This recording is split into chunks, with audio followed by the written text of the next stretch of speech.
आज सबसे पहले हम आपको यह बताएंगे कि अब लोगों का रिश्तों में दम क्यों घुटने लगा है और अब प्यार में लोग मर भी रहे हैं और मार भी रहे हैं। जब पूरा देश मेरठ की इस घटना से सकते में है, जहां एक पत्नी ने अपने बॉयफ्रेंड के साथ मिलकर अपने ही पति की हत्या कर दी। अभी 2 दिन पहले ही मेरठ में यह घटना होकर चुकी है। ऐसे में दिल्ली में भी 2 लड़कों ने मिलकर एक लड़की की चलती गाड़ी में हत्या करने के बाद उसके शव को नाले में फेंक दिया। इस लड़की का नाम था कोमल और यह लड़की सिर्फ 22 साल की थी और जिन लड़कों ने इसकी हत्या की उनमें एक लड़का इसका काफी समय से बॉयफ्रेंड था।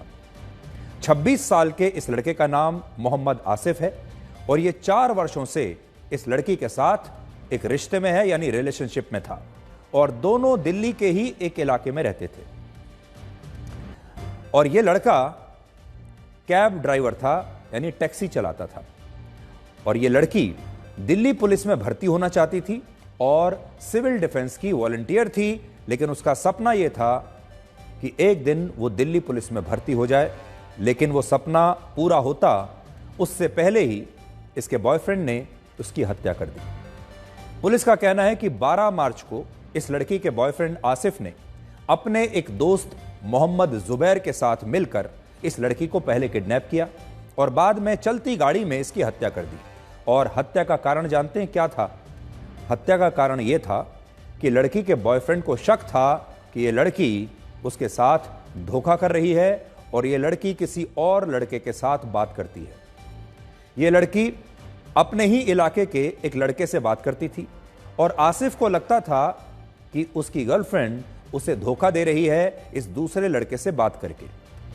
पहले उसने इस लड़की पर दबाव डाला कि वो दूसरे लड़के से बात करना बंद कर दे, लेकिन जब लड़की ने कहा कि वो लड़का सिर्फ एक दोस्त है और उसके साथ इसके अलावा कोई और संबंध उसका नहीं है और वो उस लड़के से बात करना जारी रखेगी, तब आसिफ ने इसे अपने साथ एक धोखा मान लिया और 12 मार्च को अपनी ही गर्लफ्रेंड की हत्या करने के बाद उसके शव को नजफगढ़ के एक नाले में फेंक दिया। पुलिस ने आसिफ और उसके दोस्त मोहम्मद जुबैर को गिरफ्तार कर लिया है और यह भी बताया है कि 12 मार्च को जब आसिफ इस लड़की से मिलने के लिए आया था, तब उसने पहले से ही यह तय कर लिया था कि वो इस लड़की को इसकी बेवफाई के लिए सजा देगा और उसे जान से मार देगा।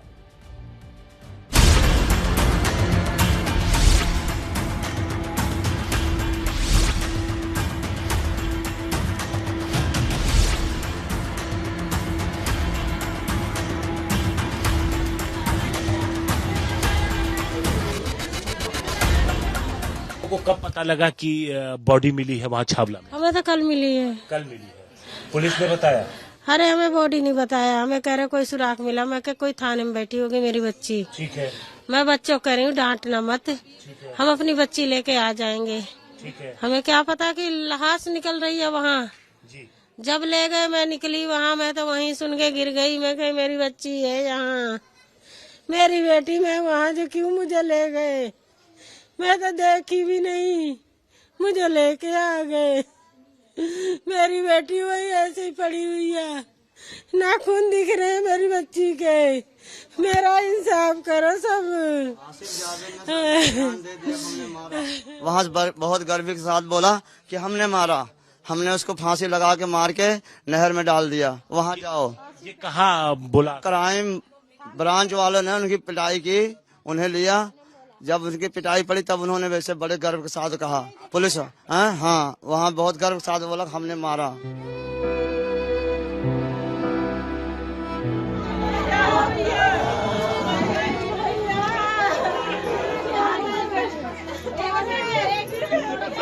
पानी में निकाल के उनका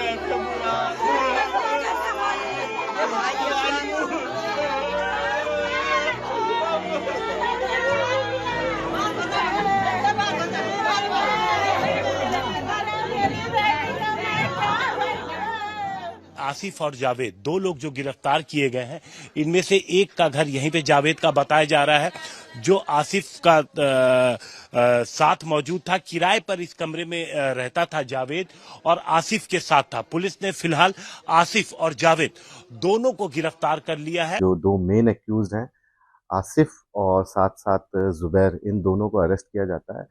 जांच के दौरान पता चलता है कि ये दोनों एक दूसरे को काफ़ी समय से जानते थे और गाड़ी के अंदर जो आसिफ है उसने जुबैर की मदद से लड़की को स्ट्रैंगलेट किया और उसके बाद फिर उसको ले जाकर नजफगढ़ नाले में उसको एक तरह से डिस्पोज ऑफ किया। इस दौरान आसिफ और कोमल एक दूसरे के जानकार थे और किसी बात पे इनका झगड़ा हुआ था। ये इन्वेस्टिगेशन में फर्दर और डिटेल में पता चलेगा। उत्तर प्रदेश के मेरठ में भी अभी कुछ दिन पहले इसी तरह की घटना हुई थी, जिसके बारे में आप सब ने सुन लिया होगा, पढ़ लिया होगा, जहां 26 साल की एक महिला मुस्कान ने अपने बॉयफ्रेंड के साथ मिलकर अपने ही पति की हत्या कर दी और उसके शव के कई टुकड़े करके शव के टुकड़ों को एक ड्रम में सीमेंट के साथ जमा दिया। यहां सबसे बड़ी बात यह है कि जितने भी लोग मुस्कान और उसके पति सौरभ राजपूत को जानते थे, उन्हें यही लगता था कि उनसे ज्यादा खुश शायद ही कोई दूसरा कपल होगा। सौरभ लंदन में नौकरी करता था और मेरठ में भी उसका एक अच्छा खासा घर था और उसके परिवार में कहने को तो किसी चीज की कमी नहीं थी और बाहर से देखने पर यह परिवार, ये पति पत्नी दोनों ही बड़े खुश नजर आते थे। आप इस वीडियो में भी आज देख सकते हैं कि कैसे यह परिवार मिलजुल कर खुशियां मना रहा है और सौरभ और मुस्कान अपनी छोटी सी बेटी के साथ कितने खुश दिख रहे हैं। इस तरह की तस्वीरें हम समाज में सभी की देखते हैं और सोचते हैं कि यह परिवार कितना खुश है, लेकिन चार दीवारी के अंदर क्या चल रहा होता है ये उन्हीं को पता होता है। इस परिवार के बारे में भी हकीकत यह थी कि मुस्कान चाहे अपने पति के साथ कितनी भी फोटो खिंचवा रही हो, वीडियो बना रही हो, हंस रही हो, अपनी बेटी का बर्थडे मना रही हो, लेकिन वो अपने पति को धोखा भी दे रही थी और बाद में उसने खुद अपने पति की हत्या भी कर दी और जिसे उसका बॉयफ्रेंड हत्या नहीं बल्कि वध कह रहा है।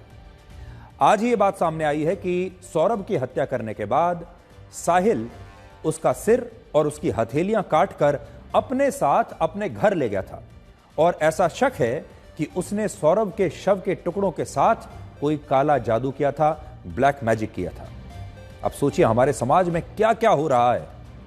इन दोनों घटनाओं से यह पता चलता है कि अब रिश्ते खोखले होते जा रहे हैं और अब रिश्तों में लोगों का दम घुटने लगा है और उनका दम तो घुट ही रहा है, वो अपने पार्टनर का गला भी घोट देना चाहते हैं। एनसीआरबी के मुताबिक भारत में हर साल होने वाली हत्याओं का तीसरा सबसे बड़ा कारण प्रेम संबंध यानी लव अफेयर्स है। पिछले 10 वर्षों में प्रेम संबंधों के कारण हमारे देश में 30,000 लोगों की हत्याएं हो चुकी हैं और इनमें भी 52% हत्याओं का कारण प्रेम संबंध में तनाव था। 46.6% हत्याओं का कारण पार्टनर से मिला धोखा या धोखे का शक था। और सबसे बड़ी बात यह है कि अब प्रेम संबंधों में होने वाली हत्याओं में नफरत का जो स्तर है वो लगातार बढ़ता जा रहा है। पहले ऐसे मामलों में पार्टनर की सिर्फ हत्या कर दी जाती थी, लेकिन अब पार्टनर के शव के टुकड़े टुकड़े किए जा रहे हैं। कई बार इन टुकड़ों को फ्रिज में, कुकर में या बैग में छिपाने की कोशिश होती है। सूटकेस में टुकड़े टुकड़े करके भर कर छिपा देने की कोशिश होती है। और अब मेरठ में एक नई चीज हुई। मेरठ में इस महिला और उसके बॉयफ्रेंड ने महिला के पति की पहले हत्या की, फिर शरीर के टुकड़े किए और बाद में उन टुकड़ों को एक ड्रम में सीमेंट के साथ जमा दिया। यही रिश्ते हत्या के साथ आत्महत्या का भी कारण बन रहे हैं। यानी आप यह समझ लीजिए कि प्रेम संबंधों में लोग मर भी रहे हैं और मार भी रहे हैं। वर्ष 2013 से 2022 के बीच यानी 10 वर्षों में कुल मिलाकर 74,180 लोगों ने रिश्तों में दिल टूटने के कारण आत्महत्या कर ली। इनमें भी 14% लोग शादीशुदा थे जिन्होंने अपने पति या पत्नी से धोखा मिलने के बाद आत्महत्या कर ली। 10% लोग ऐसे थे जिनकी शादी नहीं हुई थी और उन्होंने अपने पार्टनर से यानी बॉयफ्रेंड या गर्लफ्रेंड से धोखा मिलने के कारण या उस पर धोखा देने के शक में आत्महत्या कर ली। हर इंसान को जीवन में प्यार की आवश्यकता होती है। सब चाहते हैं कि उनके जीवन में कोई ना कोई एक ऐसा व्यक्ति हो जो बहुत स्पेशल हो, जो उनका बहुत ध्यान रखे, जो उन्हें प्यार दे। और इसीलिए इंसान पूरी जिंदगी सच्चे प्यार की तलाश में रहता है और उसे लगता है कि इतनी बड़ी दुनिया में कोई एक जीवन साथी तो जरूर होगा जो उसके लिए बना होगा, जो उसका इंतजार दुनिया के किसी भी कोने में बैठकर कर रहा होगा। लेकिन इंटरनेट के इस युग में सच्चे प्यार और सच्चे रिश्तों का मतलब शायद लोग अब भूल चुके हैं। हम उस दौर में जी रहे हैं जब डेटिंग एप्स पर रिश्तों की सेल लगती है।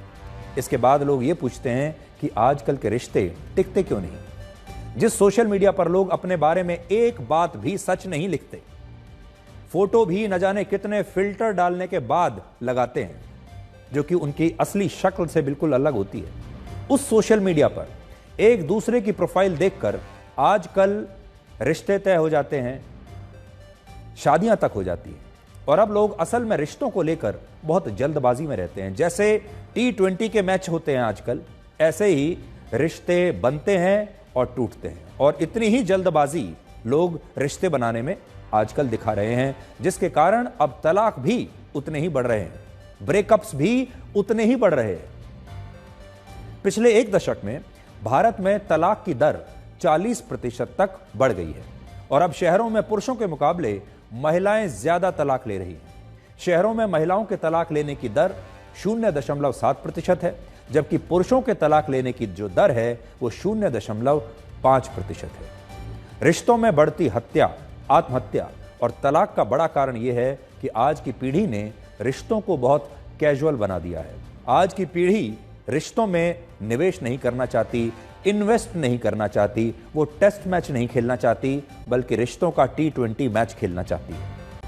आज से 30-40 साल पहले भारतीय समाज में रिश्ते अलग अलग प्रकार के नहीं होते थे, बल्कि उस समय रिश्तों का मतलब सिर्फ एक रिश्ता होता था जिसमें गंभीरता होती थी, जिसमें एक स्थायित्व होता था। लेकिन आज के जमाने में रिश्ते भी कई प्रकार के हैं, जैसे कैजुअल रिलेशनशिप है, ओपन रिलेशनशिप है, कॉम्प्लिकेटेड फ्रेंड्स विद बेनिफिट्स, इस तरह के रिलेशनशिप है। अब एक नया रिश्ता भारत के समाज में आया है जिसे कहते हैं सिचुएशनशिप। इस रिश्ते में पार्टनर्स एक दूसरे से कोई कमिटमेंट नहीं करते और पहले ही एक दूसरे के साथ ये सहमति बना लेते हैं कि वो इस रिश्ते में एक दूसरे से कोई अपेक्षा और उम्मीद नहीं रखेंगे, क्योंकि वो इस रिश्ते में इसलिए आए हैं क्योंकि इस समय उनकी सिचुएशन एक जैसी है या वो एक ऐसी सिचुएशन में फंसे हुए हैं जिसकी वजह से वो एक साथ हैं। इसीलिए इसका नाम रखा गया है सिचुएशनशिप। जब ये सिचुएशन खत्म हो जाएगी, जब ये स्थिति बदल जाएगी, तो ये रिश्ता भी बदल जाएगा। एक जमाना था जब लोग कहते थे कि जीवन में प्यार सिर्फ एक बार होता है, लेकिन इंटरनेट के इस युग में अब प्यार बार बार होता है, एक समय से भी कहीं ज्यादा बार कई लोगों से हो सकता है। और यह बात वर्ष 2023 के एक सर्वे में भी सामने आई थी। यह सर्वे एक डेटिंग ऐप ने करवाया था, जिसमें 44% लोगों ने कहा कि एक वक्त में 2 लोगों से प्यार संभव है, एक वक्त में 2 लोगों से प्यार किया जा सकता है। 56% लोगों ने कहा था कि वो अपने पार्टनर से प्यार करते हुए भी उसे धोखा दे सकते हैं और वो इसे गलत नहीं मानते। 57% लोगों ने इस सर्वे में यह माना कि उन्होंने कभी ना कभी अपने पार्टनर को धोखा जरूर दिया है और उन्हें इसका कोई पछतावा भी नहीं है। इससे आप समझ सकते हैं कि अब हमारे देश में प्यार का मतलब कैसे बदल रहा है। और जब इसी प्यार में लोगों को धोखा मिलता है तो वो इस धोखे और नफरत की आग में जलने लगते हैं और अपने पार्टनर की हत्या को ही न्याय मान लेते हैं, इंसाफ समझ लेते हैं और उन्हें लगता है कि वो इंसाफ कर रहे हैं।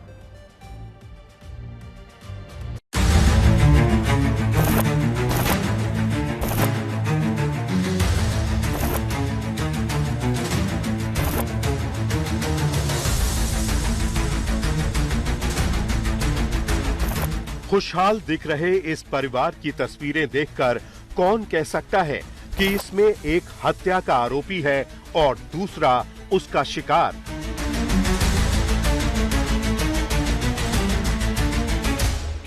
मुस्कान और सौरभ की इन तस्वीरों को देखकर बहुत से लोग ये सोचते थे कि इन दोनों के बीच बहुत गहरा प्यार है, लेकिन इनके रिश्ते का सच बहुत डरावना था।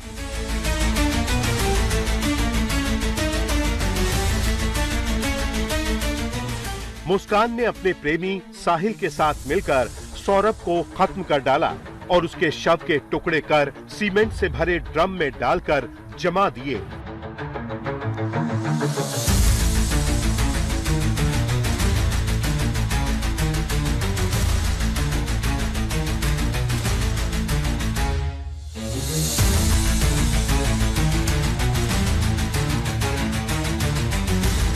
इस हत्याकांड में शामिल दोनों किरदारों के इतने गहरे राज थे जिनके खुलासे ने पूरे देश को हैरान कर दिया।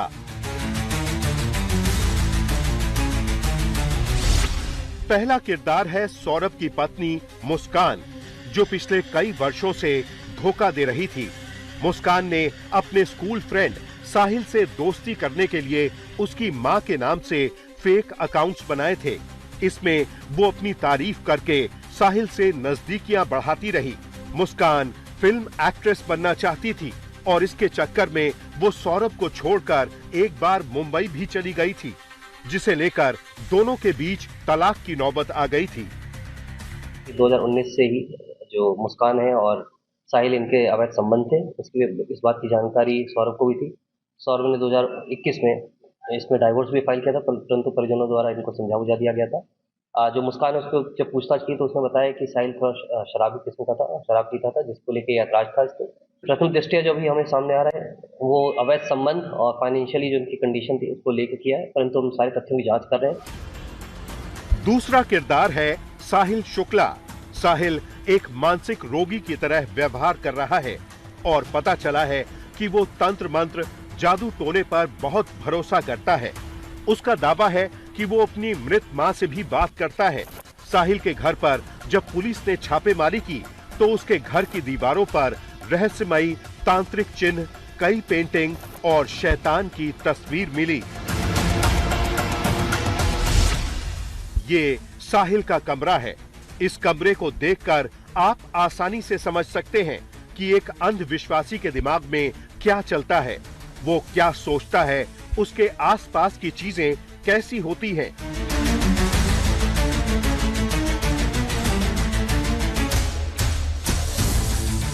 कमरे में एक पैशाचिक तस्वीर भी बनी है।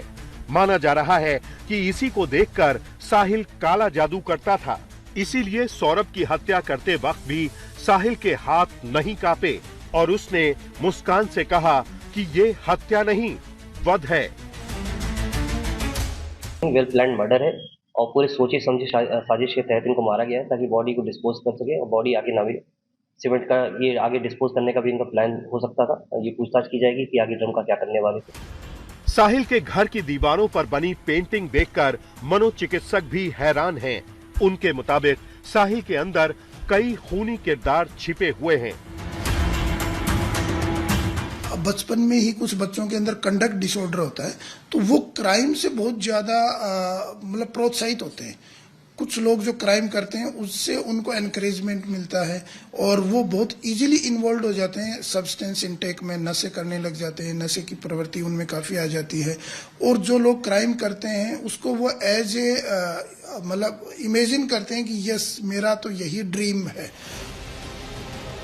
पुलिस का कहना है कि साहिल काला जादू करता था और सौरभ को मारने के बाद उसके शव के टुकड़े लेकर अपने घर तंत्र मंत्र के लिए गया था। हत्या की फुल प्रूफ प्लानिंग के लिए मुस्कान और साहिल ने जहां से चाकू और ड्रम खरीदा था, हमारी टीम वहां भी गई। तो ये फलारी की आती है, फ्रूट नाइफ आती है हमारे पास एक, तो इस तरह का नाइफ बता रहे हैं कि वो इस्तेमाल हुआ था वहाँ पर। ये चॉपिंग बोर्ड पे बेसिकली यूज होता है नाइफ हमारे यहाँ पर। ये लकड़ी का चॉपिंग बोर्ड आता है, इस पर ये इस तरह के चाकू इस्तेमाल करे जाते हैं। इस तरह का चाकू शायद वहाँ पर वो बता रहे हैं कि हाँ इस तरह का चाकू इस्तेमाल हुआ। पर्चे पे ही दी थी, उन्होंने डॉक्टर का पर्चा दिखाया था। एक उनके साथ बुजुर्ग से बंदे थे जो उनके फादर थे या कौन थे मैं नहीं जानता। तो हमने वो दवाई दी बस। इन दोनों आरोपियों को अपने किए पर कोई शर्मिंदगी नहीं है। जेल जाने से पहले भी ये लोग एक साथ रखे जाने की मांग करते रहे। शुरुआत में जब आए थे तो उन्होंने कहा था कि हमको जो है साथ में या पास पास रख दिया जाए, तो समझा दिया गया था कि महिला बैरक का सामान्य बैरकों से कोई संबंध नहीं है, पुरुष बैरकें और महिला बैरक बिल्कुल अलग हैं, ये संभव नहीं है। इस केस में अभी कई सवाल बाकी हैं, जैसे मुस्कान ने अपने प्रेमी साहिल के साथ मिलकर सौरभ को मारने का फैसला क्यों किया, जबकि सौरभ पहले ही तलाक की बात कर चुका था। मुस्कान तलाक लेकर अपने प्रेमी के साथ जिंदगी बिता सकती थी। इस केस की कुछ गुत्थियां अब भी सुलझनी बाकी है। मेरठ से उस्मान चौधरी के साथ दिल्ली से हिमांशु मिश्रा, आज तक। अब हम आपको एक नया और सबसे बड़ा सर्वे दिखाएंगे जो बिल्कुल अलग प्रकार का सर्वे है, और ये भारत के लोगों के व्यवहार और उनके चरित्र के बारे में आपको बताएगा। ये सर्वे इंडिया टुडे ग्रुप और हाउ इंडिया लिव्स ने मिलकर किया है, और इस सर्वे का नाम है ग्रॉस डोमेस्टिक बिहेवियर। आपने अब तक ग्रॉस डोमेस्टिक प्रोडक्ट यानी जीडीपी के बारे में जरूर सुना होगा। हम पैसे तो गिनते रहते हैं, अर्थव्यवस्था कहां जा रही है ये भी देखते रहते हैं, और अर्थव्यवस्था के व्यवहार के बारे में जीडीपी ग्रोथ रेट हमें बताता है। लेकिन अर्थव्यवस्था के अलावा हमारा व्यवहार कहां जा रहा है, इसे नापने की हम कभी कोई कोशिश ही नहीं करते। इसलिए ये एक नए प्रकार का प्रयास है। ये सर्वे भारत के लोगों के व्यवहार के बारे में है, और इसमें कई ऐसी चौंकाने वाली बातें हैं जो देश में इस वक्त चल रहे कई विवादों को समझने में भी आपकी मदद कर सकती है। यह सर्वे 22 राज्यों और 2 केंद्र शासित प्रदेशों में हुआ, और इसका सैंपल साइज है 9188, और इसमें 50.8% पुरुष हैं और 49.2% महिलाएं हैं। यानी महिला और पुरुषों का बराबर तरीके से इसमें रायशुमारी उनकी की गई है। आज जब भारत में अलग अलग इलाकों को धर्म के आधार पर बांटा जा रहा है, देश में कथित रूप से हिंदू और मुसलमानों के अलग इलाके बन गए हैं, तब इस सर्वे में लोगों का एक नया पक्ष देखने को मिला है। हमारे देश के 70% लोग ये मानते हैं कि अगर दूसरे धर्म के लोग उनके इलाके और गांवों में रहने के लिए आते हैं तो उन्हें इससे कोई आपत्ति नहीं है, जबकि 28% लोग ही ऐसे हैं जो इसका विरोध करते हैं। विरोध करने वाले राज्यों में उत्तराखंड, मध्य प्रदेश और हिमाचल प्रदेश सबसे ऊपर है, जहां हिंदुओं की आबादी 80% से ज्यादा है, और इनमें उत्तराखंड में सबसे ज्यादा 72% लोग कहते हैं कि वो अपने गांव और इलाकों में दूसरे धर्म के लोगों के साथ रहने में असहज महसूस करते हैं, जबकि पश्चिम बंगाल के 91% लोगों को इससे कोई आपत्ति नहीं है। 37% लोग 2 अलग अलग धर्मों के लोगों के बीच होने वाली शादियों को भी सही मानते हैं, जबकि 61% लोग इसका विरोध करते हैं। आपने यहां देखा होगा, जिन इलाकों में और जिन राज्यों में हाल ही के दिनों में डेमोग्राफी बदली है, हाल ही के दिनों में किसी दूसरे धर्म के लोगों की संख्या जरूरत से ज्यादा बढ़ गई है, उन इलाकों के लोग अब ये कह रहे हैं कि उन्हें दूसरे धर्म के लोगों के साथ रहने में असहजता महसूस होती है। और आप देखिए, उत्तराखंड में भी बिल्कुल यही बात है। वहां पर भी तेजी से दूसरे धर्म के लोगों की संख्या बढ़ी है हाल के दिनों में। हिमाचल प्रदेश में भी अगर आप देखेंगे तो वहां पर भी यही है, और यही कारण है कि वहां इस तरह के बहुत विवाद हुए हैं, और इसलिए बड़ी संख्या में लोग ये कह रहे हैं कि वो नहीं चाहते कि दूसरे धर्मों के लोग उनके गांव, शहर या मोहल्ले में आकर बसें। केरल में सबसे ज्यादा 94% लोगों को इंटर रिलीजन यानी अंतर धार्मिक शादियों से कोई आपत्ति नहीं है, जबकि कर्नाटक, उत्तर प्रदेश और उत्तराखंड में लोग इसे अपनी परंपरा और अपने धर्म के खिलाफ मानते हैं। इसी तरह 43% लोग अलग अलग जातियों के लोगों के बीच शादियों को सही मानते हैं, लेकिन 56% लोग इंटरकास्ट मैरिज का विरोध करते हैं। सबसे ज्यादा उत्तर प्रदेश में 84% लोग अंतर जातीय शादियों के खिलाफ हैं, और यही कारण है कि उत्तर प्रदेश में जातियों की सबसे ज्यादा राजनीति होती है। इन आंकड़ों से यह भी पता चलता है कि हमारे देश में अब भी ज्यादातर लोग दूसरे धर्म और दूसरी जाति में शादियों को सही नहीं मानते हैं। यही है असली भारत। 55% लोग मानते हैं कि स्थानीय लोगों को अपने इलाके में किसी भी खाने पर पाबंदी लगाने की इजाजत नहीं होनी चाहिए, और खास तौर पर अगर उनके इलाके में मीट या बीफ बिकता है तो वो इसका विरोध करते हैं। उत्तराखंड में सबसे ज्यादा 75% लोग मानते हैं कि उनके इलाके में मीट और नॉन वेज खाना, इसकी बिक्री पर पाबंदी होनी चाहिए। 37% लोग मानते हैं कि उनके घर के आसपास कुछ ऐसे इलाके हैं जहां से गुजरने में वो असुरक्षित महसूस करते हैं, लेकिन 56% लोग ऐसे भी हैं जो ऐसा नहीं मानते। सबसे ज्यादा उत्तर प्रदेश में लगभग 30% लोग ऐसे हैं जिन्हें अपने आसपास के कुछ इलाकों से गुजरने में डर लगता है। इसी तरह 42% लोग मानते हैं कि उनके इलाकों में अक्सर महिलाओं के साथ छेड़छाड़ की घटनाएं होती हैं, जबकि 56% लोग ऐसे हैं जो ये कहते हैं कि छेड़छाड़ की घटनाएं उनके आसपास के इलाकों में महिलाओं के साथ नहीं होती है। कर्नाटक में सबसे ज्यादा 79% लोग मानते हैं कि उनके इलाकों में महिलाओं के साथ छेड़छाड़ होती है। हालांकि बस, मेट्रो और लोकल ट्रेन में सफर करते वक्त 86% लोग सुरक्षित ही महसूस करते हैं और 14% लोग ऐसे हैं जो असुरक्षित महसूस करते हैं। सबसे दिलचस्प बात यह है कि 51% लोग ये मानते हैं कि चुनावों में महिलाओं को उसी पार्टी और नेता को वोट देना चाहिए जिसे उसके परिवार के पुरुष सदस्यों ने अपना वोट दिया है। यानी ये लोग मानते हैं कि परिवार का जो पुरुष है वो चुनाव में यह तय करेगा कि पूरा परिवार और परिवार की महिलाएं चुनाव में किसे वोट देंगी, ये पुरुषों को तय करना चाहिए। लेकिन 48% लोग हमारे देश के ऐसे भी हैं जो ऐसा नहीं मानते और वो कहते हैं कि महिलाएं जो हैं वो स्वतंत्र हैं, वो किसी को भी वोट दे सकती हैं। आज भी 67% लोग ऐसा मानते हैं कि लड़कियों को अपने माता पिता की सहमति के साथ ही शादी करनी चाहिए, जबकि 32% लोग ये मानते हैं कि लड़कियां अपनी मर्जी से शादी कर सकती हैं। उत्तर प्रदेश और कर्नाटक में सबसे ज्यादा लोग शादी के लिए माता पिता की सहमति को जरूरी मानते हैं और कहते हैं कि लड़कियों को अपनी पसंद से शादी नहीं करनी चाहिए। वर्ष 2018 की एक रिपोर्ट के मुताबिक देश में 93% अरेंज्ड मैरिज होती हैं और सिर्फ 7% लव मैरिज होती हैं। इस सर्वे में महिलाओं को लेकर दो और बड़ी बातें पता लगी हैं।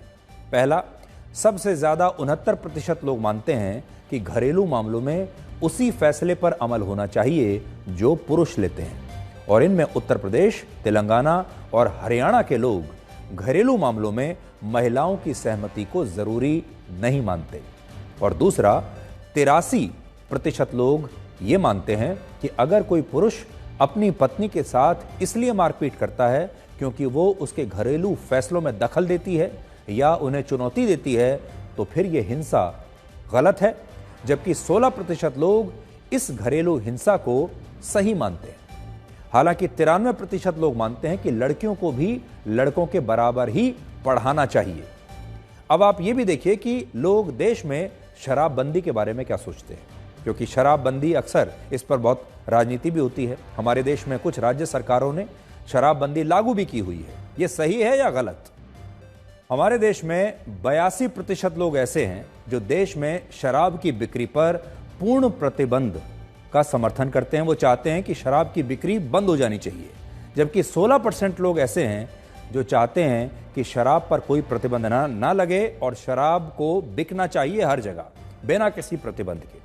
हालांकि यहां एक विरोधाभास ये है कि अब ज्यादातर लोग शराबबंदी के समर्थन में हैं, तब ऐसे में भी हमारे ही देश में हर साल लोग 5 लाख करोड़ रुपए की शराब पी जाते हैं।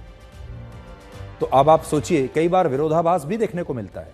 जब सर्वे करने के लिए जाओ, किसी से सवाल पूछो, तो बहुत सारे लोग ये भी कहते हैं कि वो चाहते हैं कि शराब पर प्रतिबंध लग जाए, लेकिन खुद शराब पीना भी चाहते हैं, लेकिन कहते नहीं हैं। शायद 84% लोग तंबाकू पर भी पूर्ण प्रतिबंध लगाना चाहते हैं, लेकिन इसी देश में हर साल हमारे ही देश के लोग 1,10,000 करोड़ रुपए का तंबाकू चबा जाते हैं। इससे यह पता चलता है कि भारत के लोग क्या सोचते हैं और क्या करते हैं, इसमें भी जमीन आसमान का अंतर है। और इस बात को आप कुछ और आंकड़ों से आज समझ पाएंगे। जैसे 85% लोग सरकारी बस और ट्रेनों में बिना टिकट के सफर को गलत मानते हैं। वो कहते हैं कि टिकट लेकर ही सफर करना चाहिए, ट्रेन और बस में जो लोग बिना टिकट चलते हैं वो गलत काम करते हैं, जबकि 14% लोग ये कहते हैं कि बिना टिकट ट्रेन और बस में सफर करने में कुछ भी गलत नहीं है। 10% लोग बिजली का बिल कम करने के लिए बिजली के मीटर से छेड़छाड़ करने को और बिजली चोरी को सही मानते हैं, जबकि 87% लोग कहते हैं कि अगर आप बिजली की चोरी कर रहे हैं तो यह बेईमानी है, ऐसा नहीं करना चाहिए। 61% लोग अपना काम कराने के लिए रिश्वत देने को सही मानते हैं, जबकि सिर्फ 38% लोग कहते हैं कि रिश्वत नहीं देनी चाहिए क्योंकि इससे रिश्वतखोरी बढ़ती है। यह आंकड़ा आपको यह बताता है कि भारत के लोग जब कहीं भी फंसते हैं तब वो अपना काम रिश्वत देकर कराने की पूरी कोशिश करते हैं, और असल में यह भी वैसा ही है।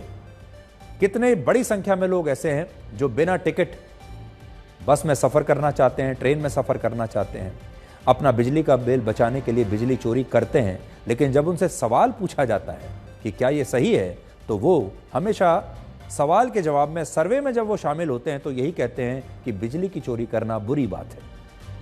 52% लोग मानते हैं कि वो टैक्स बचाने के लिए कैश में प्रॉपर्टी को बेचना और खरीदना गलत नहीं मानते, जबकि 42% लोग इसे देश के साथ की गई बेईमानी मानते हैं और ऐसा करने के खिलाफ है। आपने देखा होगा हमारे देश में आज भी लोग जब प्रॉपर्टी खरीदते हैं तो उसमें कुछ नंबर 2 का लेन देन जरूर होता है, और सब लोगों ने इसे स्वीकार कर लिया है। 49% लोग कहते हैं कि वो जिस इलाके में रहते हैं वहां ट्रैफिक नियमों का कोई पालन नहीं होता, जबकि 47% लोग कहते हैं कि नहीं, हमारे इलाके में तो पालन होता है। 76% लोग मानते हैं कि उन्होंने डिजिटल और यूपीआई पेमेंट के कारण अब कैश रखना बंद कर दिया है। यह भी देखिए कितनी बड़ी बात है। इससे आपको यह पता चलेगा कि यूपीआई और जो डिजिटल क्रांति हमारे देश में आ रही है उसने कैसे लोगों के व्यवहार को बदल दिया है, और अब हमारे देश के ज्यादातर लोग अपनी जेब में कैश नहीं रखते। 60% लोग अपनी गली, मोहल्ले और इलाकों में आवारा कुत्तों की मौजूदगी से बहुत परेशान हैं, और वो चाहते हैं कि इन आवारा कुत्तों को यानी स्ट्रीट डॉग्स को यहां से हटा दिया जाए। ये एक नई चीज पता चली है, और आप देखिए कि इस तरह के मुद्दों पर हमारे देश में कभी कोई सर्वे होता ही नहीं है। ऐसा सर्वे जो लोगों के आम जन जीवन को छूता हो, जो लोगों के साथ हर रोज हो रहा है उसके बारे में उनसे पूछता हो। जैसे आप सब लोग जानते हैं कि हर रोज आपको ट्रैफिक में कितना संघर्ष करना पड़ता है, कितनी बड़ी संख्या में लोग ऐसे हैं जो ट्रैफिक के नियमों को तोड़ते हैं। आप अगर हेलमेट पहनकर भी चल रहे हैं, सही भी चल रहे हैं, सही दिशा में जा रहे हैं, रॉन्ग साइड नहीं चल रहे हैं, हर रेड लाइट पर रुकते हैं, ट्रैफिक के नियमों का पालन करते हैं, तो भी बड़ी संख्या में ऐसे लोग आपको आपके सामने दिखेंगे जो न तो हेलमेट पहनते हैं, रॉन्ग साइड चलते हैं, रेड लाइट जंप करते हैं और तमाम नियमों को तोड़ते हैं, लेकिन इसके बारे में कभी कोई सर्वे नहीं होता। इसी प्रकार से इसमें एक और बहुत बड़ी समस्या पता चली कि हमारे देश के लोग अपने मोहल्ले में और घर के आसपास आवारा कुत्तों से बहुत परेशान हैं, और वो चाहते हैं कि इन आवारा कुत्तों का कोई ना कोई इलाज किया जाए, इन्हें कहीं और शिफ्ट कर दिया जाए। लेकिन हमें ऐसा लगता है कि हमारे देश की सरकारों के एजेंडा में अभी ये समस्याएं कहीं पर हैं ही नहीं। ट्रैफिक की समस्या हमारे देश के सरकारों के एजेंडा में कहीं दिखाई नहीं देती, और ट्रैफिक में रॉन्ग साइड चलना, सिग्नल को तोड़ना, सारे नियमों को तोड़ना अब हमारे देश के लोगों ने एक प्रकार से स्वीकार कर लिया है, हमारे देश की सरकारों ने भी स्वीकार कर लिया है, और अब किसी को कोई परेशानी नहीं होती। इसी प्रकार से आप गली मोहल्लों में निकलेंगे, आपको आवारा कुत्ते दिखाई देंगे, वो आपके पीछे भागेंगे भी, आपको नुकसान भी पहुंचा सकते हैं। इसे भी हमारे देश के लोगों ने और सरकारों ने स्वीकार कर लिया है, लेकिन लोग परेशान हैं। और आखिर में इस सर्वे में एक सवाल क्लाइमेट चेंज यानी जलवायु परिवर्तन को लेकर भी किया गया, जिसमें 69% लोगों ने कहा कि वो जलवायु परिवर्तन को लेकर चिंतित हैं, और 20% लोगों ने कहा कि उन्हें जलवायु परिवर्तन की कोई फिक्र नहीं है और वो इसे कोई मुद्दा मानते ही नहीं। इससे भी आपको यह पता चला कि अब हमारे देश में जलवायु परिवर्तन को लेकर लोगों में जागरूकता आ रही है, और जागरूकता इसलिए आ रही है क्योंकि लोग अब परेशान हो रहे हैं।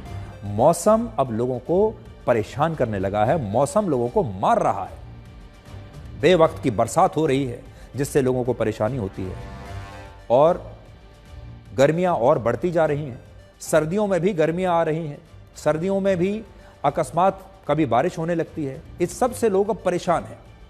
आज हमारे देश में जितनी भी समस्याएं हैं उनकी जड़ में कहीं ना कहीं लोगों का व्यवहार है, उनकी आदतें हैं और उनकी सोच है। और ये सर्वे आपको इसी के बारे में बताता है। हम तो ये कहेंगे कि सरकारों को आज का ये सर्वे बहुत ध्यान से देखना चाहिए। हमारे देश के नेताओं को जब वो नीतियां बनाते हैं उन्हें इस सर्वे को ध्यान रखना चाहिए इसका।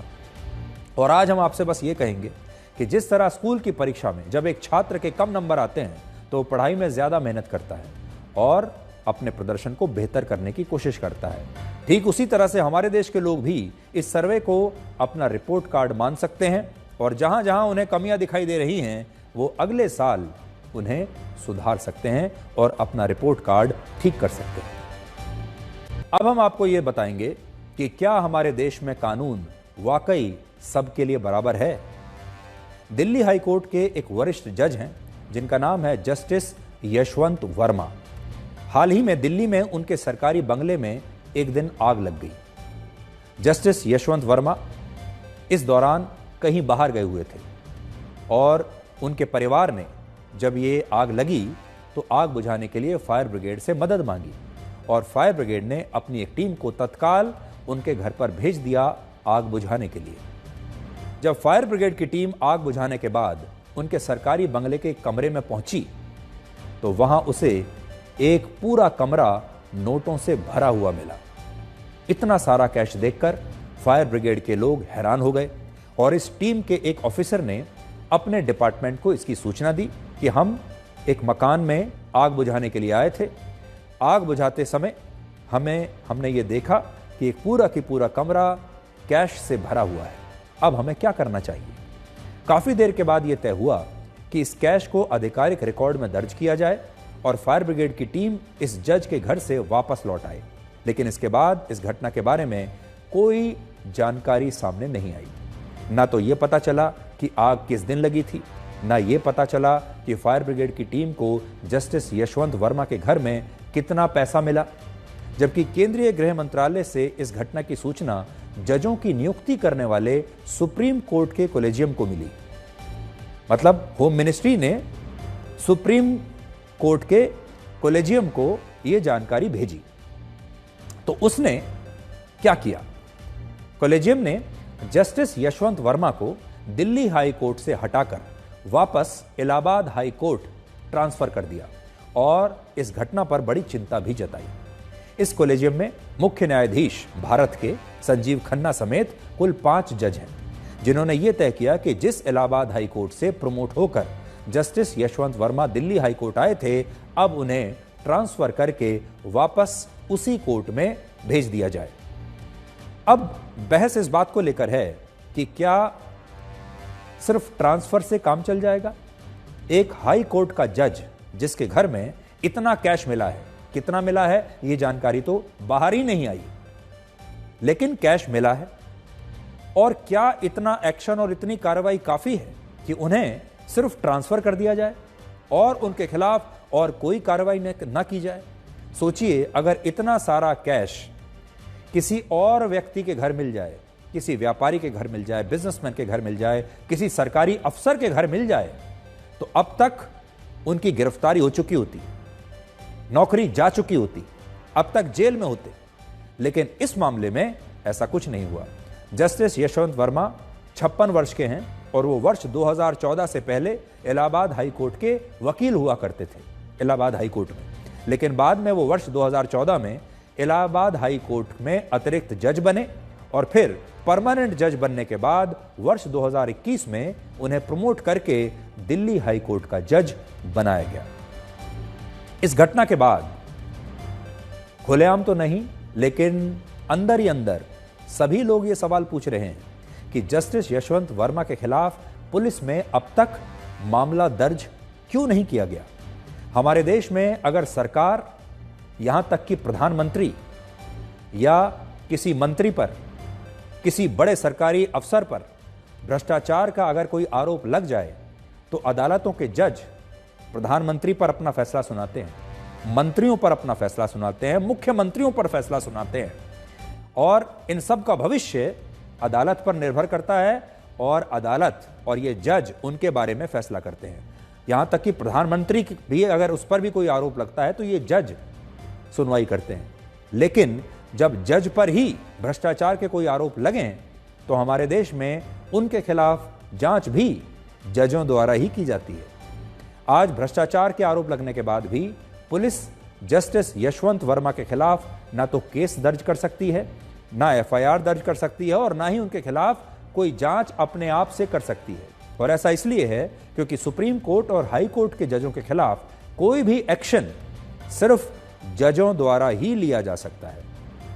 ऐसे मामलों में सुप्रीम कोर्ट की आंतरिक कमेटी जांच करती है और आरोप साबित होने के बाद उस जज के खिलाफ एक्शन लिया जाता है। और इस प्रक्रिया में पारदर्शिता काफी कम होती है, जिस पर पहले भी कई बार हमारे देश में बहस होती रही है। उदाहरण के लिए पिछले महीने लोकपाल की अदालत ने अपने एक फैसले में कहा कि अगर हाई कोर्ट के जजों के खिलाफ भ्रष्टाचार की कोई शिकायत आती है तो ऐसे मामलों में लोकपाल को उनकी जांच करने का पूरा अधिकार है। लेकिन बाद में सुप्रीम कोर्ट ने ही इस फैसले का स्वतः संज्ञान लेते हुए और लोकपाल की अदालत के इस फैसले पर यह कहते हुए रोक लगा दी कि जजों की जांच सिर्फ सुप्रीम कोर्ट के कॉलेजियम के जज ही कर सकते हैं, लोकपाल को यह अधिकार नहीं दिया जा सकता। लोकपाल बाकी किसी की भी जांच कर सकता है लेकिन जजों की नहीं। हमारे देश में सरकार और सिस्टम में फैले भ्रष्टाचार पर तो काफी बार बात होती है। इसे रोकने के लिए नए नए कानून भी बनाए जाते हैं, लेकिन न्यायपालिका में फैले भ्रष्टाचार पर कभी कोई खुलकर बात नहीं करता। वर्ष 2022 में ब्रिटेन के एक लीगल जर्नल में एक रिपोर्ट प्रकाशित हुई जिसमें लिखा था कि भारत में जजों के खिलाफ जांच के लिए जिस प्रक्रिया को अपनाया जाता है वो प्रक्रिया प्रभावी नहीं है।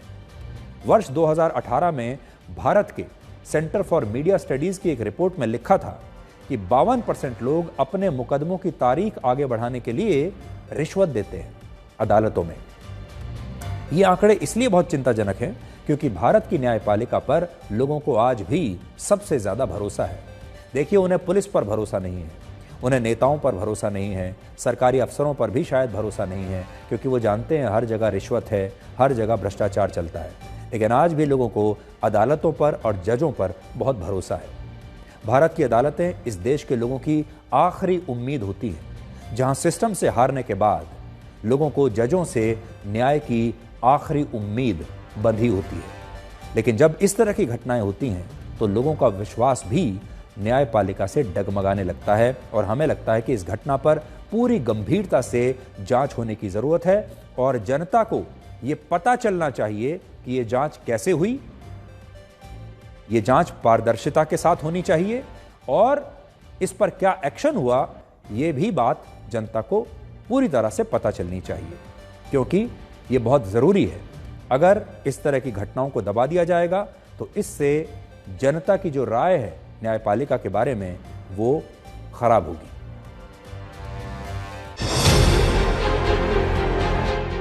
जस्टिस यशवंत वर्मा पर भ्रष्टाचार के आरोपों के बाद हंगामा मचा हुआ है। हंगामा सिर्फ उन पर लगे आरोपों को लेकर ही नहीं है, बल्कि उनके ट्रांसफर वाली कार्रवाई को लेकर भी है।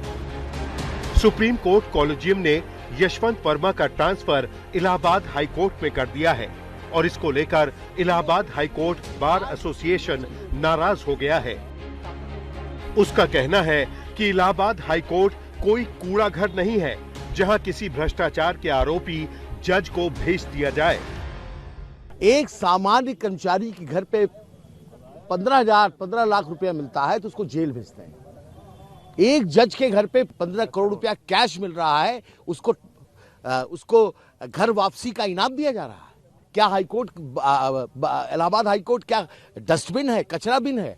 किसी जज के ऊपर अगर कोई चार्ज लगता है तो उसको इलाहाबाद हाईकोर्ट भेज दिया जाए। क्यों इलाहाबाद हाईकोर्ट भेज दिया जाए? क्या हम लोग का कोई वो नहीं है, हम लोग का अस्तित्व तो नहीं है? हमारी जुडिशरी यहाँ पर क्या निर्णय लेने के लिए जुडिशरी का स्वतंत्र होना आवश्यक नहीं है क्या? यहाँ पर एक भ्रष्टाचार का आरोप झेल रहे जज साहब को यहाँ भेज करके ये क्या साबित करना चाहते हैं? बार एसोसिएशन ने 24 मार्च को इस पर एक बैठक भी बुलवाई है जिसमें इस मुद्दे पर कोई बड़ा फैसला लिया जा सकता है। सुप्रीम कोर्ट के कॉलेजियम ने इस मामले में शुरुआती जांच के आदेश दे दिए हैं। और इसको लेकर दिल्ली हाई कोर्ट के चीफ जस्टिस से भी जवाब मांगा है। जस्टिस यशवंत वर्मा वही जज हैं जिन्होंने भ्रष्टाचार के एक मामले में शिबू सोरेन के खिलाफ सीबीआई जांच के लोकपाल के आदेश पर रोक लगा दी थी। वर्ष 2018 में यूपी की एक शुगर मिल के खिलाफ भ्रष्टाचार की एक एफआईआर दर्ज हुई थी। इसमें यशवंत वर्मा का भी नाम था, क्योंकि वो उस वक्त इस शुगर मिल कंपनी में नॉन एग्जीक्यूटिव डायरेक्टर थे। Certainly, the issue of corruption within the judiciary is a very serious issue, and this is not something that has been articulated by senior counsel and lawyers in this country for the first time. It's been going on for years, and public statements have been made.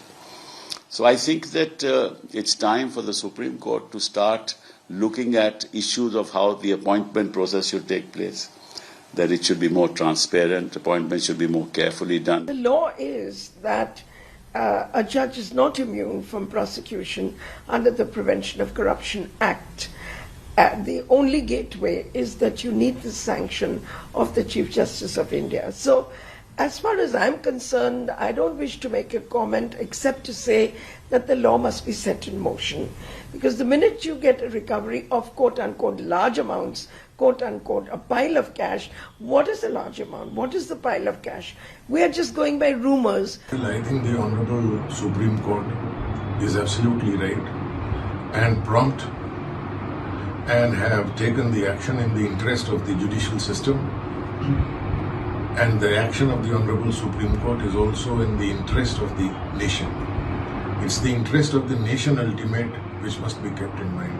Judiciary में corruption एक सर्वविदित वो है कि judiciary में corruption है, और आज से नहीं है, बहुत पहले से है।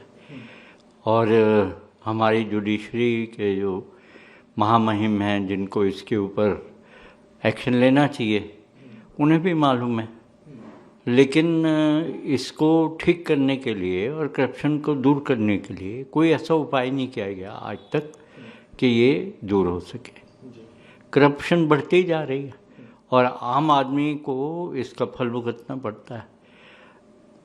आजकल तो लोग यहाँ तक कहते हैं कि बजाय in the court of Shri so and so, वो ये लिखना पसंद करेंगे in the shop of Shri so and so. अब सवाल ये उठ रहा है कि इतने गंभीर आरोप के बाद भी यशवंत वर्मा दिल्ली हाई कोर्ट के जज कैसे बन गए। दिल्ली से हिमांशु मिश्रा, आज तक। और ये वो दौर है जब दिल लगाना हो तो इंग्लिश सीखनी पड़ती है, और जब दिल टूटता है तो उर्दू सीखनी पड़ती है। नमस्कार।